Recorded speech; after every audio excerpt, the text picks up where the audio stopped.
When I started my weight loss journey back in 2020, there were a lot of different things that I changed to my lifestyle. I really tried to start small and just create daily habits that I could stick to. And today I'm sharing 5 daily habits that helped me to lose 70 pounds and maintain that loss for years now. If you enjoy this video or find it helpful, please go ahead and give it a like and subscribe to my channel. I really appreciate it. And let's go ahead and get started. In 2020, I really hit a rock bottom. I was terrified for my health and future because I just really wasn't taking care of myself. I was overworking myself with my cookie business and the job I was doing at the time. And I really did just neglect my health and overall well-being. And it was really catching up to me. So I knew I needed to make a change. And I knew that in the past, I had always overwhelmed myself with trying to make a bunch of changes at once that were just not realistic for me. This time around, I wanted to find some habits that I could actually stick to, that were actually sustainable and made sense with my lifestyle and just what works for me. Today, I'm going to be going into detail about 5 of those things. And the first thing I'm talking about is having dessert every day. In the past,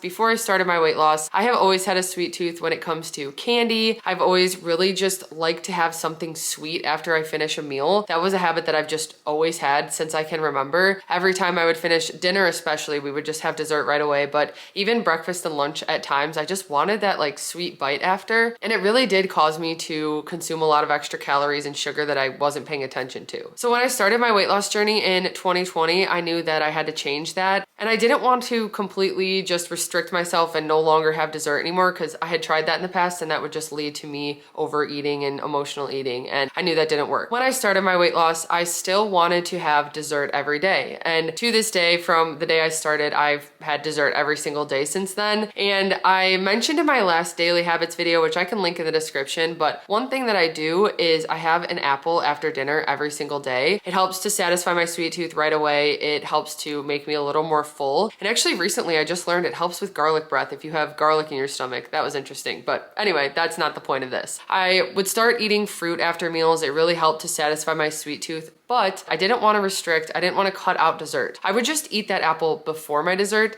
and then I still have dessert every single day. And the desserts that I'm having are not the same that they were before I started my weight loss. I have found desserts that actually work with me to help me still achieve my goals, but also I really enjoy them. And throughout the years, I've found a lot of favorite options. I can put together a video where I show the different desserts that I like to make, whether it's like a yogurt bowl, a cereal bowl, which actually a bowl of cereal has become one of my favorite things to have at night. I kind of will bulk it up with a little granola or some banana, and that way it's more filling, but still helps me to get some protein in with the milk and everything. And it's not overdoing it like I would do in the past when we would either make ice cream bowls at home and just so much of like that hard shell topping. I just really didn't pay attention to what I was consuming, or because I run a dessert business, a lot of the times I'd have extra desserts and we would just have those. I still enjoy those things in moderation, but I have healthier options for desserts that I really enjoy every night. And some things are just products that I buy, whether it's like skinny dipped, they're like nuts, or they have like little chocolate caramel bites or peanut butter cups. I've also really been enjoying biscotti lately. So there's a brand that I like, it's Nani's, and they have like a salted caramel one that I love. And it's 6 points for the biscotti, but something that I work into my plan using my weeklies, and again, having moderation, but it feels indulgent and I really enjoy it. I enjoy those. A couple other things that I like to do, even just like sweet like air options, or they have these like Pop Daddy birthday cake pretzels. Sometimes I'll snack on those. For sweet like gummy candy, I have a lot of different options like Bear fruit rolls or Soli gummies, or even lately I've really been enjoying Fruit Riot, the frozen fruit that has like sour coating on it. That's really satisfied my sweet tooth for candy and stuff. And if we have candy, I will still eat it. It's not something that I fully restrict, but I've made it more realistic with my journey and my long-term goals by just having desserts that still feel indulgent, I still really enjoy, but they also keep me on track with my goals. Most of the time, I feel like I end up having a yogurt bowl at night, but sometimes I get burned out of that and I find some other things, even like a sweet snack mix works too. Find what works for you when it comes to a dessert or a sweet treat. It doesn't have to be something overindulgent. When I say have dessert every day, I don't mean that you need to have like Oreos every single night, but I sometimes have a yogurt bowl or a creamy and I crumble up an Oreo in it, and then I'm getting the best of both worlds, but I'm still having dessert every night, and that has helped me so much to maintain my weight loss. Next daily habit that I do is I work really hard to have positive self-talk, and that is something difficult to do. Honestly, I've really really had to learn over the years how to be more positive with how I speak to myself and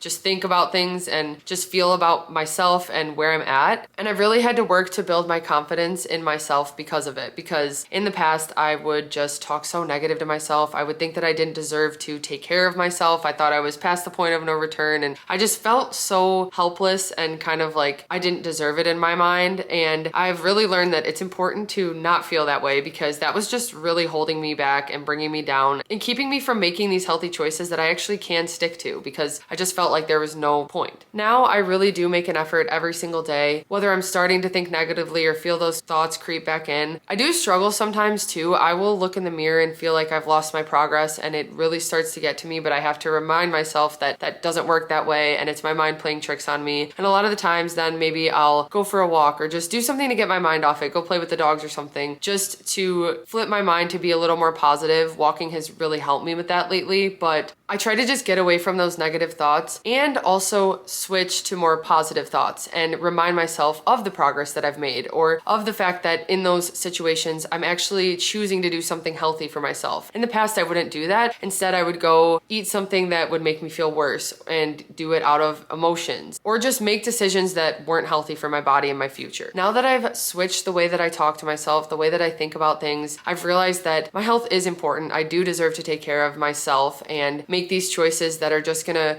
make me a better version of myself. In the past, I don't know why, I just thought it was selfish, and I also just thought that, like I said, I was hopeless. I thought that there was no point to, and I've realized that that was ridiculous to think that way, and I deserved so much better. Switching my self-talk, the way I talk to myself every single day, it's something that I put effort into, and when I feel myself maybe slipping to those negative thoughts, I remind myself of how far I've come and how much better I feel nowadays. The back pain's gone, the knee pain's gone, I'm not winded walking upstairs like I used to be, and all these fears and anxieties that I would have because of those decisions I was making, they've gone away. There's, of course, different challenges I've dealt with since, but it is something that I just try to focus on every day, just being more positive and talking positive to myself about myself. Okay, the third daily habit that I've really stuck to that has helped me to stay on track with my weight loss journey is making a healthy meal at home every single day. And I'm not saying every meal has to be home cooked, but I always prioritize one good nourishing meal. Whether it's breakfast, lunch, or dinner, it doesn't really matter, but if I know that we're gonna be eating out or indulging, like the other day we actually went out for Lou Malnati's pizza, so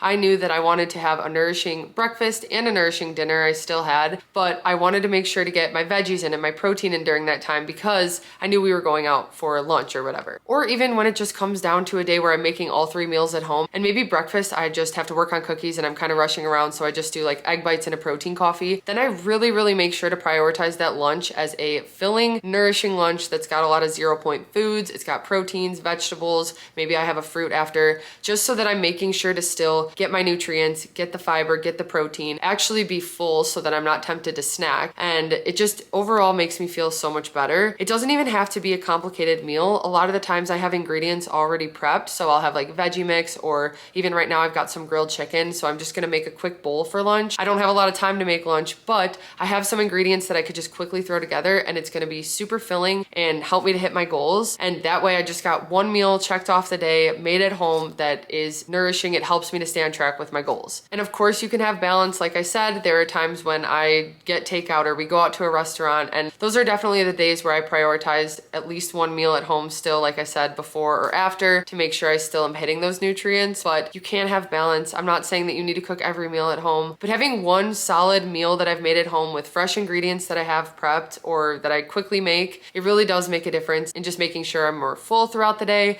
and hitting my nutrients. Daily habit number 4 that is more recent. So this one actually wasn't through the peak of my weight loss, but it's something I wish I would have done throughout my weight loss, especially through maintenance. It's been really helpful. It's been honestly therapeutic for me. It's great to get my body moving. I've felt a difference with my knees and joints in general, and that is just going on a walk every single day. And it doesn't have to be long. It could be even a couple 10-minute walks here and there if you want to do that, but prioritizing 10,000 steps a day has really helped me, and you can find the range that works for you. I just have always gone for 10,000 steps, especially because that's what my Fitbit tracks. But just getting up and incorporating more movement throughout the day, sometimes it just feels overwhelming when you think that you have to do like an hour-long workout every day or something like that. And 10 minutes of walking can make such a big difference. Even when you can't get outside to do it, I have a walking pad that I like to use in my house, and it helps me. Or sometimes, because I get like the 250 reminder when it tells me every hour to get 250 steps, I just get up and kind of walk around the house to make sure I'm still getting some movement. I've really noticed the difference, like I said, with my knees, my joints, just feeling better, and it gives me more energy. Sometimes I'll feel like I'm like starting to get tired, and then I just get up and do my steps, and it wakes me up, gives me a new like sense of energy, and it's really just been beneficial overall. There really haven't been any downsides to walking, and it's something that I've really been able to like justify in my head, because I think about how easy it is for me to spend 10 minutes on my phone or 10 minutes just doing something that isn't as productive, and I've kind of switched my mindset to make that more of a priority because it's productive, and it really does make me feel good. Walking every single day, even if it's just 10 minutes here and there, it really does make a difference, and those steps really do add up. Daily habit number 5 is just putting that extra effort in the moment, taking those 5 minutes to do something that's gonna make your life easier in the future. I'm not even so much talking about ingredient prep, but like even a slight bit of extra prep while I'm already cooking helps me out so much down the road. So sometimes I'll be cooking a meal and it requires a half a pepper and a half an onion. I'll just chop up the rest of the pepper and onion and make a tiny veggie mix while I'm cooking the dinner, and then that's something extra I have for the week prepped. Or even when it comes to organizing and putting stuff away, specifically even with like my cookie business and stuff, it's something I've always struggled with, just like as I'm working, leaving stuff out. But taking that extra minute or two to kind of declutter as I go makes such a big difference. It's so much less overwhelming at the end when I have to clean up, and it's just that mentality of taking the time in the moment to do that extra thing to set yourself up for success in the future. It's really just helped me overall to be more organized. Even when we moved this past year, I really wanted to make organization a focus, and of course I'm still having areas where I need to work on and stuff, but just working on getting that decluttering and taking that extra few minutes to tidy up, wipe down the counters, do those types of things have really helped me to just stay on track. And just overall, when I'm less overwhelmed with that, it makes it easier to prep food or make meals or just have motivation to go work out, because I'm not having to spend an hour doing all this cleaning if I just do 5 minutes a day. It's overall just a habit that's made my life a little bit easier. Even when it comes to putting away food, I'm more organized here with where our food and snacks are, and they're more out of sight, out of mind, which is definitely helpful if you struggle with snacking, especially at night and stuff. If I just have like food sitting out in the kitchen and stuff that I want to snack on, or even like a dessert on the counter, I always just find it's better to just put it away, make it out of sight, out of mind, and that extra cleanup just helps me with my relationship with food in general. But that's just something extra with this that I wanted to mention. Overall, just taking that extra couple minutes to do what's gonna make your life easier is just gonna make everything easier all around. It's gonna make sticking to your weight loss, sticking to your healthy habits, having time to go for a walk, stuff like that. It's gonna make it easier if you just take those 5 minutes to make your life easier. And that even goes a little bit back to the positive self-talk that I mentioned, because a lot of the times after I do something, I end up like thanking myself in the future. I've mentioned this in a couple videos. It sounds weird, but I will sometimes even just like thank myself out loud for doing that, for cleaning up or for prepping an extra ingredient while I was cooking. Sometimes I'll even just like double up the meal that I'm making so that I have extra. And it might take a couple extra minutes to cook it, but because I did it in the moment, I have a whole nother meal prepped, and I end up thanking myself down the road for it. So it just makes me feel better in general. It's just a positive part of my journey that's really helped me out. That wraps up the 5 daily habits that I do that are actually sustainable for me and have made it possible for me to maintain my 70-pound weight loss. Some of these you can work with and find a way that makes them work best for you, but I just think that it's important to take it a day at a time and find small changes that you can make from the start so that you're not overwhelmed and doesn't lead you to feel like you failed, because again, I can't even sustain a bunch of crazy changes like that and a bunch of crazy restrictive habits either. So taking it a day at a time and doing these little things, they really do add up, and they've really changed my life all around. I hope you guys enjoyed this video and found it helpful. If you did, please go ahead and give it a like and subscribe to my channel. I really appreciate it. Thank you so much for watching, and I'll see you next time.